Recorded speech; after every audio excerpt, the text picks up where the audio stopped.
क्या होगा अगर मैं आपसे कहूं कि एक बार, बस एक बार, भगवान शिव इतने क्रोधित हुए कि उन्होंने कुछ नष्ट नहीं किया बल्कि जीवन की रचना कर दी। वो भी कोई साधारण जीवन नहीं, एक ऐसा प्राणी जो इतना शक्तिशाली, इतना भयानक था कि देवताओं तक के पैर कांप उठे। वो मां के गर्भ से नहीं जन्मा बल्कि अग्नि से निकला। उसने रोकर जन्म नहीं लिया, समुद्र से गरजता हुआ निकला। उसका नाम था जलंधर और उसकी कहानी विश्वासघात, दिव्य राजनीति, पतिव्रता स्त्री का बलिदान और एक ऐसे युद्ध की गाथा है जिसने स्वर्ग तक को हिला दिया। स्वागत है मिस्ट्री मैनर में, जहां पुराण सांस लेते हैं, देवता क्रोधित होते हैं और कभी-कभी राक्षस सिर्फ समझे जाना चाहते हैं। सेगमेंट 1, क्रोध से जन्मा तीसरी आंख का अग्नि शिशु। चलो समय को पीछे ले चलते हैं। भगवान शिव ध्यान में लीन, शांत, कैलाश पर्वत पर जैसे हिमालयी स्पा में चिल कर रहे हों। और तभी धमाकेदार एंट्री, देवता फिर से परेशान करने आ गए। फिर वही राग, शिव जी, अंधक नाम का राक्षस है, कुछ कीजिए। शिव बोले, मैंने तुम्हें अस्त्र दिए, वरदान दिए, उड़ने वाले मोर तक दिए, फिर भी हर बार मैं ही। गुस्से में उन्होंने तीसरी आंख खोल दी, वही आंख जिसने कामदेव को राख बना दिया था। लेकिन इस बार कुछ अलग हुआ। विनाश के बजाय अग्नि की एक चिंगारी समुद्र में जा गिरी। क्यों? क्या समुद्र को कर्म का प्यासा था? या शिव का क्रोध अब जीवन बनना चाहता था?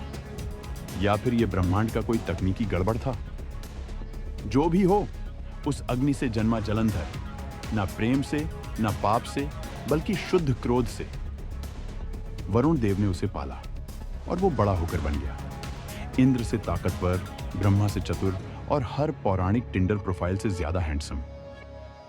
सेगमेंट 2, समुद्र का राजकुमार जिसने स्वर्ग मांगा। अब सोचिए, एक ऐसा देवपुत्र जो समुद्र में पला लेकिन आसमान की ओर देखता रहा।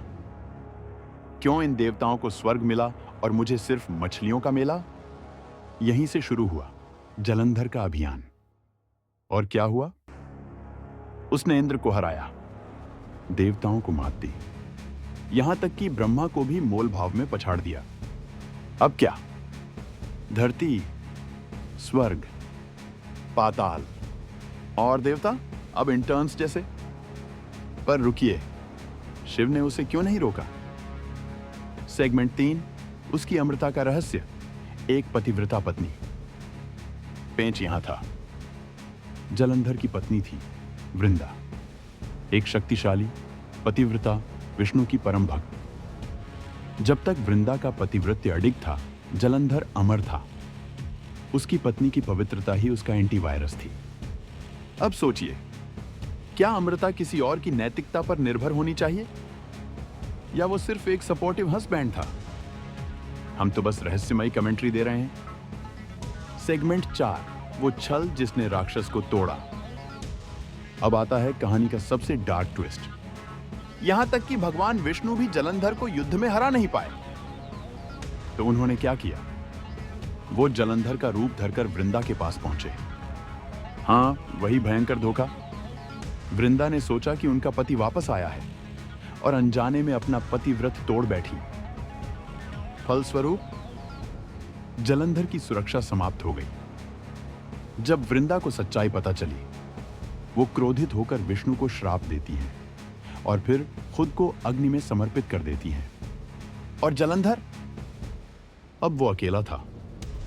ना वृंदा, ना सुरक्षा, ना मोक्ष। सेगमेंट 5, अग्नि का महायुद्ध, शिव बनाम जलंधर। आखिरी युद्ध शुरू हुआ, शिव बनाम जलंधर। कल्पना कीजिए, पहाड़ गिर रहे हैं, समुद्र उबल रहे हैं, तारे टिमटिमा रहे हैं जैसे बिजली गई हो। यह सिर्फ युद्ध नहीं, ब्रह्मांडीय न्याय था। और अंततः शिव ने जलंधर को पराजित कर दिया।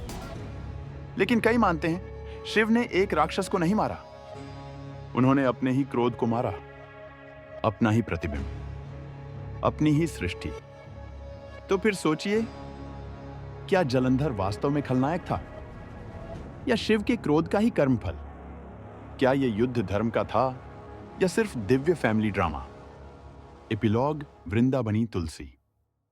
अपनी मृत्यु के बाद वृंदा का पुनर्जन्म हुआ तुलसी के रूप में। आज भी तुलसी का पौधा हर हिंदू घर में पूजित होता है, लेकिन शिव को तुलसी नहीं चढ़ाई जाती। क्यों?